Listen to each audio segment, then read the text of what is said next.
안녕하세요. 세상의 모든 책 리드론의 독서 감상실입니다. 오늘은 박경리 대하소설 토지 11권을 가져왔습니다. 리뷰의 내용은 역사적 배경, 소설의 줄거리, 감상평으로 구성되어 있습니다. 자막을 넣었지만 처음부터 눈을 감고 라디오처럼 들으셔도 좋을 것 같습니다. 그럼 토지 11권의 리뷰를 지금부터 시작하겠습니다. 토지 11권의 시대 배경은 1923년부터 1929년 초반까지로 보여집니다. 이 시기는 러시아에서 불어오는 사회주의 사상이 중국, 일본, 우리나라에 확산되는 시기였습니다. 이는 국중인물 서희돈이 동경 유학생들과 함께 계명회라는 사회주의 조직을 만든 것과 소설의 내용 중 조선공산당 3차 건거라는 표현에서도 잘 드러납니다. 오늘 역사적 배경은 1920년대 초반부터 들불처럼 번지기 시작한 사회주의 사상과 조선공산당에 대해 알아보는 것으로 가름하겠습니다. 지난 역사적 배경에서 이미 살펴본 것처럼 레닌은 1917년 볼셰비키 혁명을 통해 러시아 사회주의 혁명정부를 건설했고 1919년 모스크바에 코민테른이라는 국제공산당 기구를 조직했습니다. 코민테른은 각국의 공산당 혁명운동을 지도하고 지원하는 국제공산당 기구였는데 이는 중국 공산당이나 조선 공산당에도 많은 영향을 미쳤습니다. 다시 돌아와서 러시아 혁명 이후 약 4년간의 내전을 마친 러시아는 1922년 12월 우크라이나 등 주위 15개 인접한 나라들을 연합하여 공산당 중앙집권연방을 건설하였습니다. 이것이 바로 1990년대를 살아왔던 사람들에게 익숙한 소련, 즉 소비에트 사회주의 연방공화국입니다. 소련은 1922년에 건설되어 1991년 해체되기 전까지 미국과 더불어 냉전시대의 한 축을 담당했던 세계 최초의 공산국가였고 이는 중국 공산당과 조선 공산당에도 큰 영향을 미쳤습니다. 소련이 건설되고 2년 뒤 1924년 레닌이 죽게 됩니다. 레닌이 죽자 그가 병석에 있을 때 정무를 대신했던 스탈린은 신속하게 트로츠키 등 자신의 정적들을 모두 제거했고 소련의 새 지도자가 됩니다. 이렇게 러시아에서 소련으로, 레닌에서 스탈린으로 바뀌는 시대가 바로 1920년대 초중반입니다. 이제 비슷한 시기 중국을 살펴보겠습니다. 이 시기 중국에는 국민당과 공산당이 각각 설립됩니다. 국민당은 1919년 오사운동을 통해 중국 민중의 힘을 느낀 순원이 비밀 결사 형식이던 중화혁명당을 발전시켜 설립한 당이었습니다. 그리고 공산당은 러시아 혁명 성공에 자극을 받은 중국 지식인들이 위에서 본 국제공산당 기구 코민테른의 지도와 지원을 받아 만든 당이었습니다. 당시 중국은 1911년 신해혁명으로 청왕조는 무너졌으나 북방 군벌들이 활거하는 암흑시대였습니다. 이에 국민당의 지도자 순원은 1924년 제국주의 북방 군벌을 타도하기 위해 공산당과 힘을 합치는데 이를 국민당과 공산당의 합작이라 하여 국공합작이라 부릅니다. 중국 역사에서 국공합작이 2번 나오는데요. 2차 국공합작은 1937년 중일전쟁 당시 중국을 침략한 일본에 대항하기 위해 내전 중이던 국민당과 공산당이 힘을 합친 것을 말합니다. 다시 1차 국공합작으로 돌아와서 이러한 1차 국공합작은 공산당원이 그 당적을 보유한 채 개인 자격으로 국민당에 입당하는 형식을 취했습니다. 그러다 보니 시간이 지남에 따라 국민당 내 좌파 세력은 점점 확대되었고 1925년 순원이 죽은 뒤 국민당의 새로운 지도자가 된 장제스는 1927년 반공 쿠데타를 일으켜 국민당 내 공산주의자들을 대대적으로 체포하고 소탕하게 됩니다. 이로써 국공합작은 자연스럽게 결렬되었고 큰 타격을 받은 마오쩌둥을 비롯한 공산당 지도부는 잔여 병력을 이끌고 정강산으로 들어가 농촌을 중심으로 한 유격전을 전개하며 힘을 키워나갑니다. 이렇게 1920년대 소련 공산당과 코민테른, 중국 공산당과 국공합작에 대해 살펴봤습니다. 이제 당시 우리나라에 설립된 사회주의 단체들과 조선 공산당을 간략히 살펴본 뒤 소설의 줄거리로 넘어가겠습니다.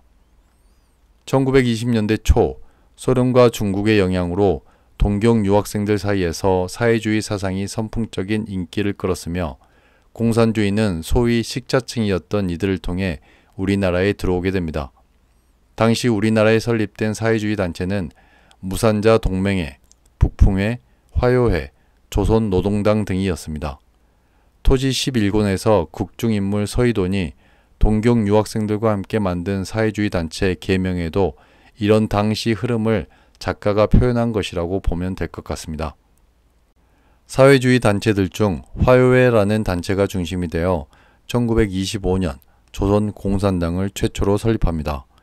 이렇게 설립된 조선공산당은 여러 독립투쟁, 소작쟁이, 노동조합 창설 등에 관여하는데 그 과정에서 각 분파들의 대립과 일제의 탄압, 그리고 노동자 농민들로 구성되지 않고 지식인들로만 구성되었다는 코민테른의 비판도 받게 됩니다. 이런 조선공산당은 세 차례에 걸친 일제의 대대적인 검거를 통해 크게 와해되었고 해방된 뒤에야 조선공산당 재건에 성공하게 됩니다. 여기까지 토지 11권의 역사적 배경을 살펴봤습니다. 이제 소설의 줄거리로 넘어가겠습니다. 평사리 최참판댁은 제사 준비의 한창입니다. 일거리를 도와주기 위해 찾아온 용인은 얼마 전 본처 강청댁의 제사를 지내면서 3명의 여자와 함께했던 자신의 드센 팔자를 생각했습니다. 강청댁은 20년 전, 월선이는 10년 전, 그리고 마지막으로 이민혜는 작년 초봄에 죽었습니다. 이민혜의 죽음은 슬픔이라기보다는 충격이었습니다. 끝까지 죽음을 거부하는 듯이 두 눈을 뜬 죽음, 그 외롭고 불편한 죽음을 용인은 잊을 수 없었습니다. 이민혜에 대한 기억은 언제나 절망이었고 그 절망감은 용희에게 죄의식을 몰고 왔습니다. 이민혜가 죽은 뒤 용희는 아들 홍희와 평사리 집에 합가했습니다. 이렇게 최참판댁에서 윤씨 부인의 제사를 한창 준비하고 있을 때 한 사내가 윤씨 부인의 묘에 찾아옵니다. 바로 간도에서 돌아온 환희였습니다. 강쇠는 환희에게 그동안 동학 세력이 모두 흩어진 것과 지산만이 새로운 청일교를 만들어 교주 역할을 하고 있다는 것을 말했습니다. 둘은 주막에 가 술을 마셨고 이들을 본 한 사내는 밤새 허겁지겁 남원 청일교 본고지로 달려가 지산만에게 환희가 돌아온 것을 보고합니다. 그는 예전 강쇠 밑에 있었던 사람이었기에 환희의 얼굴을 정확히 알고 있었습니다. 지산만은 호들갑 떨지 말하면서 환희를 경찰에 밀고 와라고 명합니다. 환희와 강쇠는 다음날 산청 이석포를 찾아가 밤새 술을 마셨습니다. 강쇠는 다음날 일찍 산청에서 자리 잡은 사촌 동생 짝새를 만나고 돌아왔는데 이미 환희와 석포는 순사들에게 잡혀간 뒤였습니다.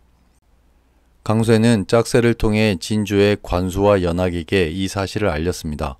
형평사 운동 등에 관여해서 안 그래도 경찰들 감시망 안에 있었던 관수는 먼저 부산으로 도망칩니다. 진주경찰서로 이송된 환희와 석포, 고문을 받던 석포는 관수를 불렀지만 이미 연락받은 관수는 진주를 뜬 상태였기 때문에 의미 없는 자백이었습니다. 불행인지 다행인지 석포는 고문에 못 이겨 죽게 되었고 환희는 석포가 죽었기에 오히려 자신이 홀가분해졌다고 생각하며 그날 밤 독방에서 스스로 목을 매 자결합니다. 환희가 죽은 뒤 강쇠는 관수가 있는 부산으로 도망갔습니다. 관수는 처가재산으로 상점을 운영했고 강쇠는 부두에서 일을 하며 지냈습니다. 그곳에서 부두 노동자들과 친해지며 원산 부두 노동자 총파업에 대해 듣기도 했지만 강쇠는 여전히 산이 좋았고 결국 다시 산으로 돌아왔습니다. 산으로 돌아온 강쇠는 자신의 사촌 짝새를 지산만 밑에 잔유시키며 환희의 복수를 준비합니다.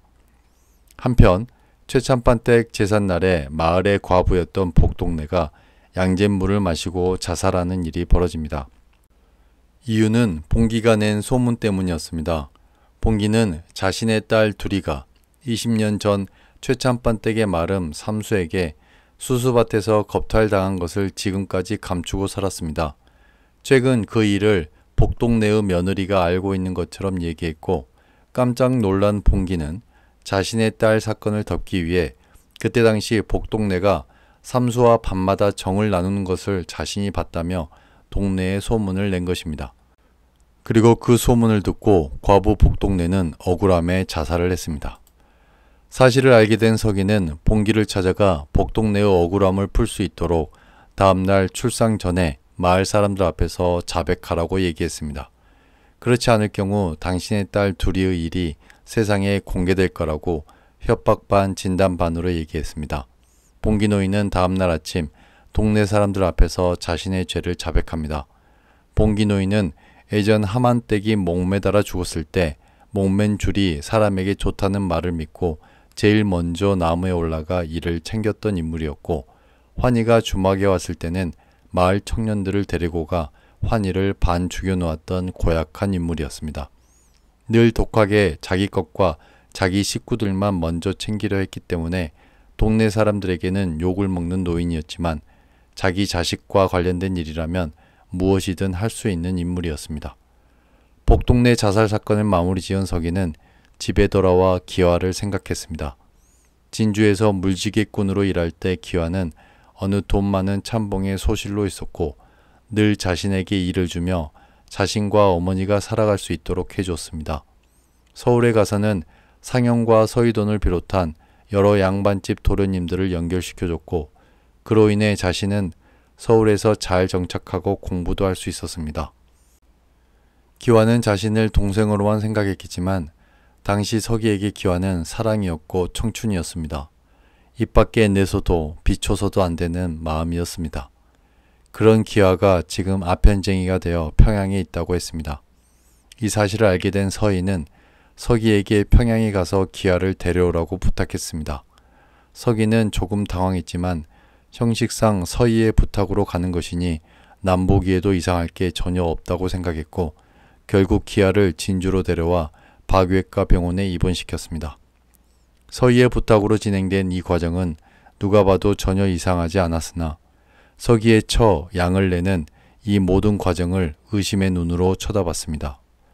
양을래는 서기의 친구 양필구의 이복 동생이었습니다. 양필구는 서기의 친구이자 진보적 사상을 가진 동지였지만 오빠와 달리 그의 여동생 양을래는 허영심이 가득한 여자였습니다. 그 허영은 물리적이라기보다 의식적 허영이었고 결혼 전에는 몰랐던 성품이었습니다.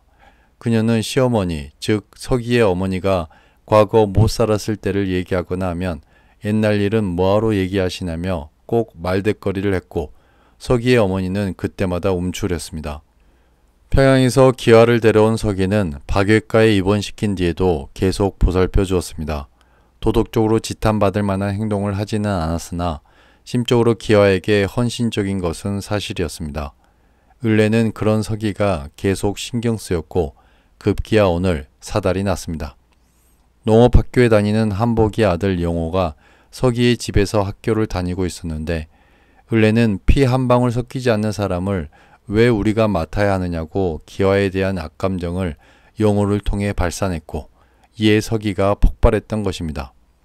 서기는 그 길로 영호를 영팔아재 집으로 데려가 맡겼고 그곳으로 자신을 찾아온 홍희와 함께 술을 마셨습니다. 홍희는 을래가 괜히 서기 형님을 의심한다고 생각했었는데 서기 형님이 봉순이 누님을 부를 때 기화 그 사람이라고 표현하는 것을 보고 조금 이상하게 생각했습니다. 한편 간도에 간 서희도는 그곳에서 계명회라는 사회주의 단체를 결성했습니다. 회원은 성삼대, 선우일, 선우신 형제, 유인성, 유인실 남매, 그리고 일본인 오가타지로와 길상이입니다. 이들이 만든 인쇄물이 문제가 되어 이들은 모두 검거되었고 지금 서대문 형무소에 갇혀 있습니다. 계명회 사건으로 서희돈 등 친구와 선후배들이 서대문 형무소에 갇히자 황태수는 임명빈을 찾아가 자신이 변호사 비용 등을 댈 테니 자네가 변호사를 알아보고 재판에 필요한 사무들을 맡아서 해달라고 요청합니다. 자본주의 타도를 목표로 하는 그네들을 위해 자본가인 황태수가 돈을 낸다는 자체가 아이러니했지만 그것은 반일운동에 일조하고 싶은 황태수의 마음이었습니다. 임명빈은 진주 서희에게 연통해 서울로 올라오게 합니다. 면회 시간 서희는 길상을 바라봅니다. 조금 여인 것 말고는 생각보다 괜찮았습니다. 길상은 자신이 파렴치 안으로 이곳에 있는 게 아니니 휴가라고 생각하고 있다면서 아무 걱정하지 마라고 얘기합니다. 그렇게라도 얼굴을 보니 서희의 마음도 나아졌습니다. 서울에서 이틀을 보내고 내려온 서희는 진주로 바로 오지 않고 평사리에 들렸습니다. 평사리 집은 육손이, 언년이가 지키고 있고 병원에서 태어난 기아와 그의 딸 7살 양현이 함께 있었습니다. 대문 앞에서 반쯤 얼이 빠진 눈을 하고 앉아있던 기화는 서희를 보자 벌떡 일어나 인사를 했습니다. 기화에게는 여전히 아편의 잔재가 몸속에 남아있는 듯 했고 가끔 치매의 모습도 보였습니다. 기화는 한 번도 양현이 누구의 딸인지 말하지 않았으나 서희는 양현의 얼굴에서 상현을 보았습니다. 기화는 서희에게 이제 떠나야겠다고 얘기합니다. 기생의 아편쟁이 엄마인 자신이 딸 양현에게 도움이 될 리 없고 아씨에게도 흉일 뿐이라고 얘기합니다. 서희는 기화에게 네가 지금 나가면 거리 귀신 몇 개 더 되겠느냐며 자신에게는 너를 품을 만큼 넓고 큰 날개가 있으니 그냥 이곳에 계속 남으라고 대답합니다. 기화는 거리 귀신이 되어도 좋으니 자신은 꼭 나가야겠다고 말하며 점점 흥분했고 갑자기 두 손을 맞잡고 빌기 시작합니다. 창을 해보겠다고 말했습니다. 아편을 끄는 기화는 치매 상태로 가고 있었고 지금 그녀의 머리에는 과거와 현재의 잔상들이 뒤죽박죽 섞이고 있었습니다. 그러다 어느 순간 맨정신으로 돌아왔고 자신이 잘못했다면서 자신을 내치지 말라고 용서해달라고 얘기했습니다. 불쌍한 것. 다정다감했던 그 감성은 어디로 갔는가. 욕심 없고 거짓 없던 그 천성은, 사내들 마음을 사로잡던 기생 기화의 모습은 어디로 갔단 말인가. 연한 심장이 찢기어 죽지 않으려면 너처럼 병들어야 하는 것이냐고 서희는 생각합니다. 이후로도 기화는 계속 탈출하고 다시 잡혀오기를 반복했습니다. 그때마다 목적지는 늘 진주였습니다. 자신도 왜 다른 곳이 아닌 진주로만 가는지 알 수 없었습니다. 진주는 자신의 딸 양현이의 친가, 이부사댁이 있는 곳이고 자신이 기생으로 화려한 첫발을 내디뎠던 곳입니다. 이번에도 진주로 탈출했던 기화는 자신을 기생으로 만들어줬던 연홍을 찾아갔습니다. 연홍은 이 꼴을 보여주려고 자신의 만류에도 불구하고 진주를 떠난 것이냐며 핀잔을 줬지만 이내 곧 둘은 술을 한잔하면서 이야기를 나눕니다. 연홍은 너를 명창으로 만들고 싶어 했던 운삼이 죽었고 소아가 운삼의 일로 너를 찾는다는 이야기를 해줍니다. 소아는 운삼이 기화에게 남긴 돈 700원을 주었습니다. 기화는 진주 기생 시절 자신의 수양어미 역할을 했던 봉춘내를 찾아갑니다. 봉춘내도 기화의 소식을 이미 알고 있었기에 기화를 불쌍히 생각했고 평사리를 떠나 자신을 찾아온 기화를 다시 돌려보내야 할지 어찌해야 할지 몰랐습니다. 판단이 서지 않는 봉춘내는 학교로 서기를 찾아갑니다. 서기는 자신이 기화에게 해줄 게 없는데 왜 자신을 찾아왔느냐고 했지만 그래도 신경이 쓰였습니다. 봉춘내가 떠나고 얼마 뒤 서기는 기화가 있는 봉춘내의 집을 찾아갑니다. 서기가 도착하자 봉춘내는 막 교회에 가는 중이었고 서기는 기화가 있는 방에 혼자 들어갑니다. 두 무릎을 끌어당기고 구석에 앉아있는 기화는 절대 돌아가지 않겠다고 말했습니다. 서기는 기화에게 창부에 기질이 남아있어 이렇게 돌아다니는 것이냐며 일부러 모난 소리를 냈고 서기를 아직 동생으로만 생각했던 기화는 네가 감히 나에게 무슨 말이냐며 맞받아칩니다. 그런 과정 속에 서기는 자기도 모르게 자신의 속마음을 입으로 뱉어버리고 하염없이 눈물을 흘립니다. 어디서든 잘 살았으면 내가 잊었을 것인데 산중에서 나하고 화전민이 되어 숨어 산다면 기아는 행복해질 수 있을까? 동생으로만 생각했던 서기의 갑작스런 고백에 기아는 어리둥절해하고 마침 봉춘내가 교회에서 돌아와 서기는 그 방을 나옵니다. 집으로 돌아오는 길, 서기는 기아에게 자신의 마음을 드러낸 것을 후회합니다. 집에 도착하니 자신의 아내 을레는 아이들을 모두 데리고 친정으로 가버렸고 어머니 서기네는 지금까지 어디 있다 오는 길이냐며 서기를 몰아붙입니다. 서기의 장모가 와서 서기가 봉춘네 집에 기화를 숨겨두고 두 집 살림을 하고 있다며 얘기하고 갔다며 그게 진짜냐며 물었습니다. 그게 사실이든 아니든 어서 처갓집에 가서 용서를 빌고 을레와 아이들을 데려오라고 했습니다. 서기는 그러고 싶지 않았습니다. 이번 참에 툭하면 시어머니와 자신을 무시하는 아내 을레의 버릇을 고쳐주고도 싶었고 기왕에 이렇게 된 거 기아와 못 살 것도 없다는 생각까지 하게 되었습니다. 기아와 서기의 이야기가 앞으로 어떻게 전개될지 궁금해집니다. 이제 황국이와 그 주변의 이야기를 해보겠습니다. 황국이는 이제 18살이 되었습니다. 여전히 서울 임명빈의 집에서 학교를 다니고 있으면서 방학이면 진주에 내려와 지내고 있습니다. 방학 동안 진주에서 지내던 황국은 박외과 의원에서 손을 치료하며 나오는 양소림이라는 여자를 보게 됩니다. 양소림은 최참반댁에 버금가는 진주의 양교리댁 당주 양재문의 딸이었고 얼굴도 예뻤기에 남학생들은 모두 그녀를 조금씩은 흠모하고 있었습니다. 양소림은 황국이처럼 서울에서 학교 생활을 하고 방학 때만 진주에 내려왔습니다. 황국이도 그녀를 알고 있었는데 그날 황국은 양소림의 한쪽 손등에 자두만한 혹이 있다는 것을 처음 알게 됩니다. 양소림도 황국이 자신의 손등에 혹을 봤다는 것을 알고 얼굴이 빨개져 병원 밖을 나갔습니다. 소림의 손등 혹은 태어날 때부터 있었던 것입니다. 작가는 양소림의 어머니 홍씨와 조중구의 아내 홍씨 부인이 먼 친척이라는 것을 어른들의 이야기 속에서 살짝 보여주며 소림의 혹과 병수의 꼽추 등이 모두 유전이라는 것을 암시했습니다. 집에 돌아온 황국은 소림의 손등을 생각하며 왜 그런지 모르지만 일종의 배신감을 느꼈습니다. 잠시 후 순철이 황국을 찾아옵니다.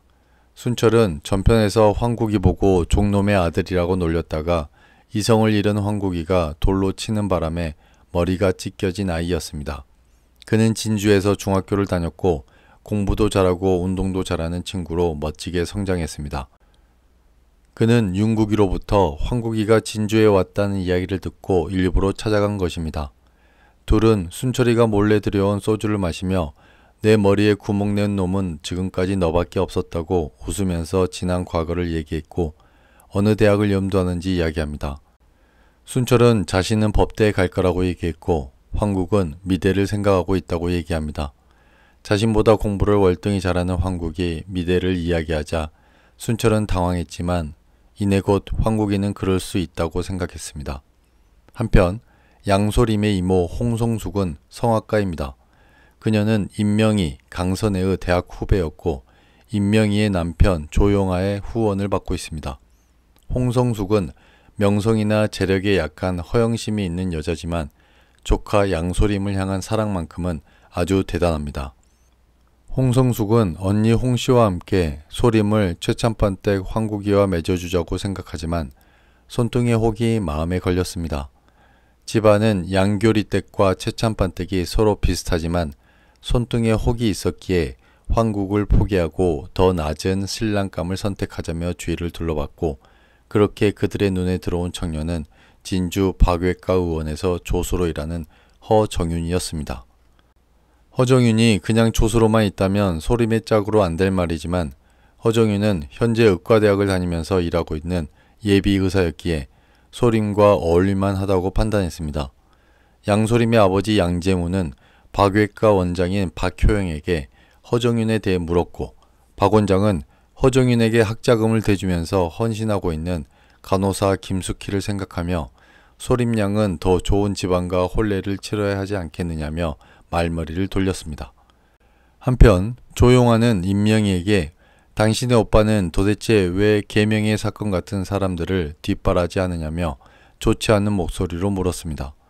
우리는 귀족인데 계명에는 바로 우리 같은 귀족 자본가들을 적으로 규정하는 곳이라면서 귀족들을 겨냥하는 단체를 당신 오빠가 도와주는 게 말이 되느냐고 물었습니다. 이어서 동생 찬아가 예비 신부를 데리고 곧 귀국하는데 거기에 대해서는 어떻게 생각하는지도 물었습니다. 남편의 정신적 학대가 또 시작된 것입니다. 명희는 남편의 이런 신경질적인 학대에 대해 처음에는 동생 찬아가 자신을 좋아한다는 사실을 알고 질투하는 것이리라 생각했습니다. 그러나 이제 남편의 그런 행동들이 누구에게도 자신의 것을 허락하지 않는 독점욕과 한오라기의 불복도 용납하지 않으려는 본래의 성품 탓인 것을 알게 되었습니다. 명희는 어지러운 머리를 식힐 겸 강선애를 찾아갑니다. 강선애는 명희의 옛 제자이자 지금 계명회 사건으로 집행유예를 받은 유인실을 화두로 꺼내며 여자가 무슨 놈의 공산주의를 하느냐며 배웠다는 놈들의 그놈의 공산주의가 문제라고 이야기합니다. 명희는 공산주의면 어떠냐고 독립을 위한 단체이면 모두 조선을 위한 것 아니냐고 얘기했지만 선애는 그런 단체 만들어봐야 자기들끼리 싸움만 한다면서 조선놈들은 안 된다며 막무가내로 얘기했습니다. 영화나 보러 가자는 선애를 뒤로하고 명희는 자신의 집으로 돌아왔고 사업차 평양에 갔다 온다면서 떠난 남편이 벌써 돌아와 자신을 급하게 찾아오라고 했다는 하인들의 얘기를 듣게 됩니다. 이제 마지막으로 강선애와 곤오성에 대해 살펴보고 줄거리를 마치겠습니다. 강선애는 잡지사를 차리고 싶었습니다. 부자인 아버지 덕분에 돈은 있었지만 문인들과의 교류가 부족했던 강선애는 이미 극단과 잡지, 다시를 한꺼번에 운영하고 있는 곤오성을 찾아갑니다. 강선애는 곤오성이 아내와 사별한 뒤 홀로 아이들과 생활하고 있다는 사실을 알았고 남자로서도 매력이 있다고 생각했습니다. 곤오성은 자신의 잡지에 투자해도 돈을 회수할 수 없을 건데 그래도 괜찮겠냐고 물었고 강선애는 괜찮다고 얘기합니다. 이렇게 토지 11권의 이야기가 끝이 납니다. 토지 11권의 이야기는 크게 세 부분으로 나눠집니다. 첫 번째 이야기는 환희의 등장과 죽음입니다. 간도에 간 환희는 어머니 윤씨 부인의 제사 때 다시 나타났고 흩어져 있던 동학 세력들을 만나다가 지산만의 밀고로 경찰에 잡혀갑니다. 환희는 거기서 허무하게 자결하는데 그의 죽음은 서희와 길상을 제외한 1세대 토지 주인공들의 확실한 퇴장과 동학으로 대표되는 9세대 항일운동의 종말을 얘기하는 것 같았습니다.